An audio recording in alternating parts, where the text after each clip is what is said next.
Bom, 8 horas, 8 minutinhos. Vamos chamar então a nossa colunista, doutora Carolina Marrone. Carol, bom dia, seja bem-vinda. Bom dia, Tony, bom dia, Marquinhos, bom dia, ouvintes. Bom dia, Carol. Carol, o que você preparou para os nossos ouvintes e internautas nessa terça-feira de carnaval, que não é carnaval? Ficou para abril, né? Ficou para abril. Então, eu fiquei na dúvida, né? Porque da última vez que eu estive aí no programa, eu falei que eu iria falar sobre fibromialgia. Só que aconteceu a questão da guerra. Exato. Né? E aí eu pensei em falar sobre estresse pós-traumático, mas eu vou trazer isso depois. Eu vou terminar falando de fibromialgia, porque hoje já é dia 1º de março, assim eu encerro a campanha, o ciclo, né? Teve uma campanha aí que era do laranja e roxo em fevereiro, e lembrando que era leucemia, né? Laranja, e o roxo é lúpus, fibromialgia e o Alzheimer, que foi o que eu trouxe da última vez. Exato. Então, assim, vamos falar um pouquinho de fibromialgia, então, né? Vamos sim. Então, a fibromialgia, ela é uma doença que ela é caracterizada principalmente por uma dor intensa que a pessoa sente. E é uma dor crônica. Ela não é uma dor aguda. O que é uma dor aguda? Uma dor aguda é uma dor que a gente sabe que algo causou e ela dura um momento, ela dura um período, né? A fibromialgia não, ela causa dores em pontos específicos do nosso corpo, em vários lugares, né? Essas dores são, assim, muitas vezes prejudiciais e elas são constantes, né? Acho que a pior parte é essa exposição a uma dor constante, né? Ela, além disso, todo mundo sabe da dor. A fibromialgia tem que estar relacionada com dor, mas tem outras questões, né? Então, geralmente, o quadro de fibromialgia ele vem acompanhado de alterações de sono, alterações de humor, vem acompanhado de uma fadiga muito grande, né? Que é um cansaço muito grande, dores de cabeça, às vezes síndrome do intestino irritável, né? Então, muita diarreia ou constipação. Então, depende muito do caso. É uma doença muito complexa, que a gente ainda não sabe a origem, mas a gente sabe que tem alguns fatores que aumentam as chances de desenvolver, né? Então, o fato de ser mulher já é um deles, porque 8 em cada 10 pessoas que têm fibromialgia são do gênero feminino, tá? Então, como eu falei, ela é crônica, ou seja, ela vem nos acompanhando por um período longo. O diagnóstico, ele geralmente é clínico, ou seja, não tem um exame específico para isso, tá? E geralmente é feito pelo médico. O reumatologista é o mais indicado para fazer esse tipo de diagnóstico, tá? Tem cura? Não tem cura, tem tratamento. Né? E esse tratamento ele é voltado para reduzir a dor, para melhorar a funcionalidade da pessoa, porque com esse cansaço todas as vezes a pessoa tem prejuízos, né? Ela deixa de ficar tão funcional. E também pode ser que a medicação seja voltada para melhora do sono, né? Da qualidade de vida desse indivíduo, do humor. Então, tudo vai depender do quadro da pessoa. Tá? Carol, pode falar. Uma pergunta em questão, você fala da dor. A dor, ela muitas vezes ela pode ser bem fraquinha, mas o psicológico da pessoa a torna isso como uma dor muito grande? A gente costuma dizer que, assim, quando a gente presta atenção em algo, ele costuma ficar maior do que é, né? Então, se a gente tem uma dor que é real, né, e a gente fica prestando muita atenção a ela, né, e a gente vive em função dessa dor, é comum que esse meu limiar para a dor ele seja alterado, né? Então, que eu sinta realmente de forma mais intensa o que está acontecendo comigo. Isso vale para tudo, né? Presta muita atenção na tristeza para você ver, né? Exatamente. Eu acho que é interessante a gente pensar assim que a relação da psicologia com a fibromialgia é quase como a relação do ovo com a galinha, né? A gente fica perguntando quem veio primeiro.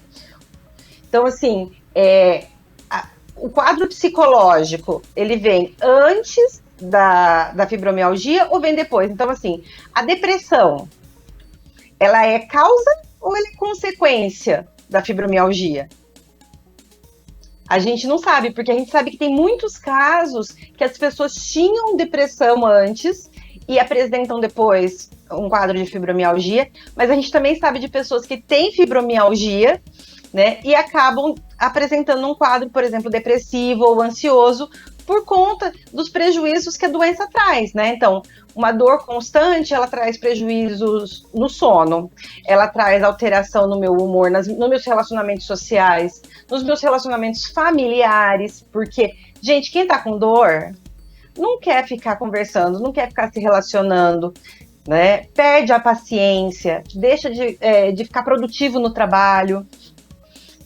Então, a gente não consegue entender, assim, se é mais uma causa ou se é mais uma consequência da fibromialgia, esses quadros de humor relacionados à parte psicológica, né?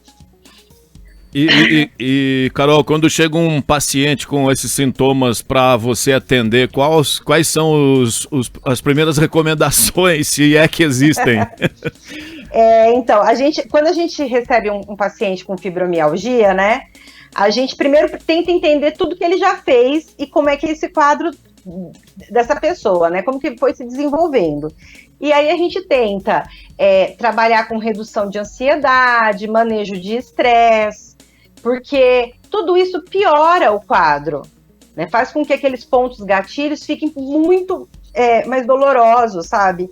E a gente também tenta entender quais são os gatilhos emocionais que levam a pessoa a se sentir mal. A gente trabalha com autorregulação emocional, então como é que eu faço para me regular, né?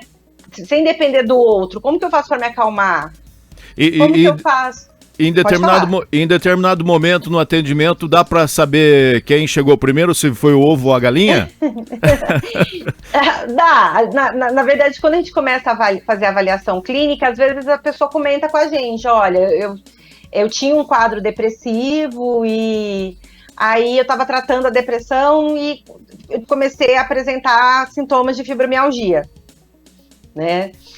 Ou o inverso, eu tinha fibromialgia, passei por muitos médicos, as pessoas falavam que era um transtorno psicológico, ninguém tratava, né? E eu continuei com dores, fui tendo prejuízo no meu sono, ficando muito mais cansada e acabei desenvolvendo um quadro de depressão ou de ansiedade em alguns casos. Interessante. Né? Então a gente consegue perceber pelo histórico da pessoa, quando a pessoa conta. A grande dificuldade é que a gente não tem um exame laboratorial, né? É diferente, por exemplo, para constatar uma anemia, existe um exame clínico, existe um exame laboratorial. Para eu fazer um diagnóstico, por exemplo, de uma gastrite, tem um exame de imagem que eu faço, né? Que eu faço endoscopia. Então, assim, quando a gente tem os exames que auxiliam nesse diagnóstico, fica mais palpável e é mais fácil de fazer um diagnóstico diferencial. No caso de doenças como a fibromialgia, é super complicado a gente diferenciar a fibromialgia de outros quadros, né? Até porque a própria depressão, ela traz algumas situações de dor, né? As pessoas, às vezes, acabam sentindo dores físicas. Né? Bem difícil. Aí, deixa eu falar um pouquinho sobre o tratamento, tá? Que eu acho que é importante. Então, a gente estava falando do médico, do reumatologista que passa a medicação, mas como a gente ainda não tem uma cura, né?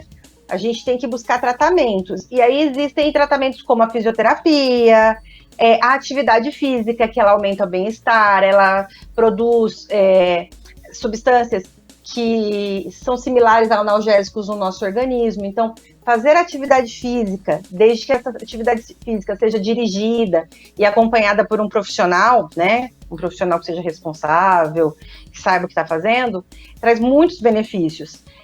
Algumas pessoas se beneficiam de massagens relaxantes, acupuntura é um tratamento que às vezes a gente percebe que traz benefícios, mas eu entendo que a fisioterapia, ela é um bom recurso e ela está muito embasada, né? Então, assim, ela tem evidências científicas de que ela funciona, de que traz benefícios. Então, por se tratar de algo complexo, ela exige um tratamento, né, multidisciplinar. A gente precisa pegar em diferentes áreas, porque os prejuízos são em diferentes partes da nossa vida.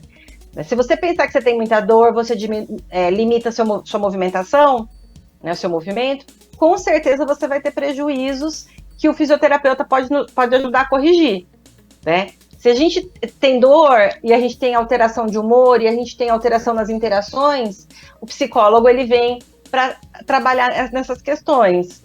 E o médico ele vem justamente para tentar diminuir, minimizar os sintomas físicos, né?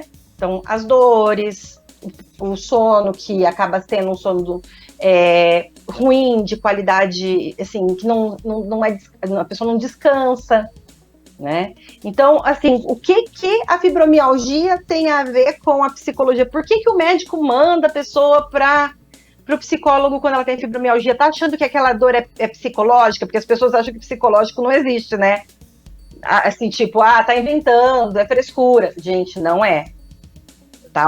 Quando o médico pede para a pessoa com fibromialgia procurar um psicólogo, é porque ele entende que aquele quadro leva a pessoa a desenvolver, assim, a ter grande probabilidade de desenvolver outras alterações. E, além disso, a pessoa precisa aprender a lidar com a dor, ela precisa aprender a relaxar, ela precisa aprender a regular as emoções dela, a reconhecer as emoções, né? Então, Carol, é por isso... Oi.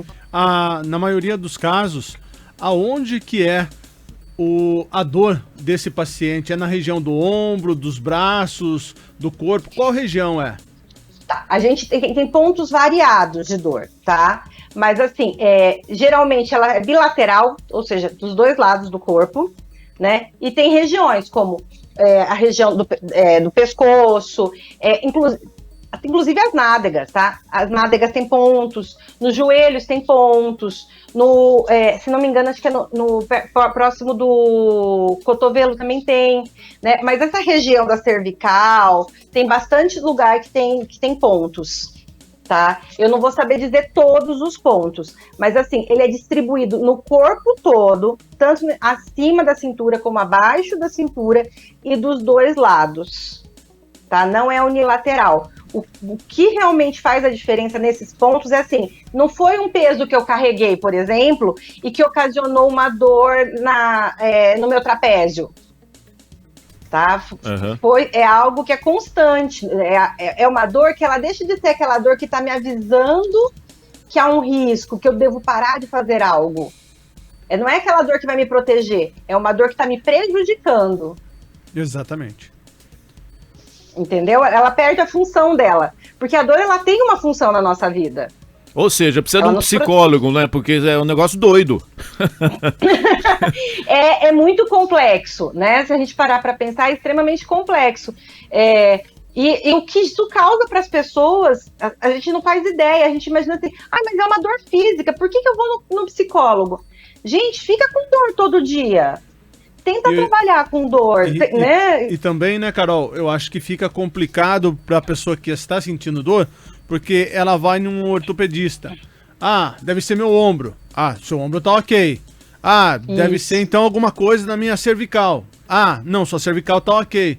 Daí a pessoa começa, o que será que é então? Eu sinto tanta dor, o que deve estar ocorrendo comigo, né? Isso, e elas ouvem, né? E aí vai no médico, o médico fala assim, não, mas é emocional. É emocional. E aí a pessoa chega em casa e o marido fala, falei pra você? E existe a possibilidade, de repente, da pessoa que está sofrendo, né, de fibromialgia, em determinados momentos essa dor sumir e ela voltar? Como é que é? Ou é constante? É uma dor que ela tende a se manter. Ela pode aumentar de intensidade ou diminuir de intensidade, né? Mas também tem as crises. Então, quando as pessoas têm as crises, né, que são os momentos em que a dor tá mais forte, aquilo tá mais presente, a pessoa geralmente fica incapacitada. Tá? Em alguns países, inclusive, as pessoas recebem benefícios por conta da fibromialgia, por entender que é uma doença incapacitante. Tá certo então, Carol. Acho que Podemos encerrar dessa forma? Eu creio que sim, acho que a gente pode encerrar. Só lembrando que quando fala que é psicológico, não significa que não seja real, né? Toda vez que fala que é psicológico, é que as questões emocionais, elas podem trazer, podem fazer com que o quadro piore, ou a questão emocional pode ser consequência desse quadro que você já tem, né? Então, antes de desistir, procura um reumatologista, faça os exames que precisam ser feitos, e às vezes levanta a possibilidade também. Muitas vezes a gente pode perguntar para o médico: doutor, mas existe a possibilidade de ser tal coisa? Né? Pelo menos para a gente ficar mais tranquilo, né? Tá bom? Com certeza. Muito bom. Então, gente, um ótimo carnaval para vocês. Para você também, Carol, para toda a família, porque nós estamos hoje de castigo e nós vamos trabalhar. Vamos pensar que pelo menos nós ainda não estamos passando por uma situação tão triste quanto a Ucrânia e a Rússia, né? É, isso aí. O carnaval teremos a oportunidade de lá na frente, quem sabe ano que vem voltar tudo à normalidade, né? Vai ter porque a gente tá esperando isso, hein? Pelo menos já há 2 anos. Com certeza. Carol, gente, então, abraço pra vocês. Um abraço pra você, Valeu, uma ótima Carol. semana.